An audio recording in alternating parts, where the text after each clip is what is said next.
Ano yung kwento dun sa gym? Yung parang may kadate ka ba? Ano yun? Parang talking stage lang naman po. Oo. Parang ano po, parang una po parang gusto ko mag-bonding and parang nagkaroon naman po kami ng agreement po na mag-gym together pero parang hindi na po siya pumayag dahil hindi naman daw po siya nag-gym talaga. Or Tsaka kahit- malayo, nasa Japan eh. Paano Oo. mag-gym? Tsaka paano ka ba kayo makakapag-usap sa gym? hindi naman po parang... Sabi niya, girls, patan mo nga ako. Di ba? Ginawang spotter. Oo. So, inaya mo siya na gym bonding. Yes po. Pero yes hindi po. niya bet. Parang ganun po. O, di ba, simple lang yun? Eh di kung di ba, bakit naka-affect yun sa inyong talking stage? Parang ang ano po kasi, ang naging... Hindi naman po tingin pero parang wala po siyang concern sa health po niya. Tapos parang... Hindi lang nag-gym, wala na concern sa health. Hindi naman Napaka-uwi mo po. naman. Hindi naman po. Hindi ako nag-gym, pero nagpapacheck up ako, ah.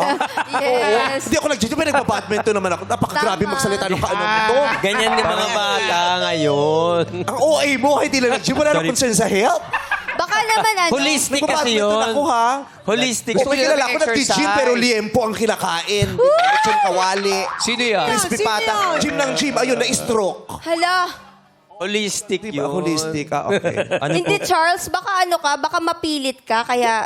Baka gusto niya kasama niya sa kung ano yung Oo. hilig niya. O, at saka kung bata, paano kung ayaw mo na yung, gusto niyo na mag-enjoy ng pagkain, ayaw niyo muna yung, hindi siya masyadong health conscious kasi payat naman siya. Oh, Paano yun? Parang nakikita ko rin po kasi yung habits po niya like, lagi din po siya nagpupuyat, ganon. Ayun. Pero talking stage pa lang kayo, nakikialam ka rin sa pagpupuyat niya. Concern lang naman po. Concern. Concerned. Kaya yung babae parang napaso. Oo. Siguro po ganon. Eh kasi di ba kung talking stage pa lang kayo, tapos sinasabi sa'yo, Getting to know lang. wala kang concern sa health mo. Wala mo nang Tapos puyat kayo ng comment. puyat. Yes, Di ba? Tapos di ka oo. nag-gym. Mahirap nga. O kahit naman ako, kung gano'n, dahil magte-tetris na lang ako. Tetris. May masarap mag-tetris ah. Ay, mag-snake sa phone. Nakakapuyat. Oo. Hindi, baka naman ganun lang din siya ka-concern. O, pero minsan kasi yung concern maaaring ma-misinterpret as masyadong pakikialam. And Sobra. controlling nga. Oo, and controlling. Di ba? Yung ganun. So,